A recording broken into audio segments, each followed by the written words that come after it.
15তম BCS Bangla অংশ থেকে আসা বিগত প্রশ্ন সমাধান।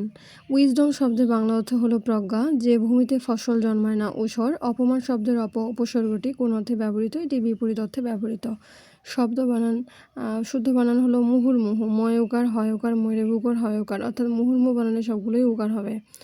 দুলোক শব্দের যথার্থ সন্ধি বিচ্ছেদ হলো দুলোক শব্দের দিবযোগ লোক দুলোক, দিবযোগ লোক দুলোক। তাপ শব্দের বিপরীত হলো সত্য। সাধু ভাষা ও চলিত ভাষার পার্থক্য। সাধু ভাষা ও চলিত ভাষার পার্থক্য কী? এটি হবে ক্রিয়াপদ ও সর্বনাম পদের রূপে। সাধু ভাষা ও চলিত ভাষার পার্থক্য। ইচ্ছা বিশেষের বিশেষণ হচ্ছে ইচ্ছা বিশেষের উদাহরণ হচ্ছে ঐচ্ছিক। কোন বাক্যটিতে সমাধাতুজ কর্ম আছে? অর্থাৎ সে যে চাল চেলেছে তাতে তাকে ষড়যন্ত্রকারী ছাড়া আর কিছু বলা চলে না। Is the right answer. Thanks for watching.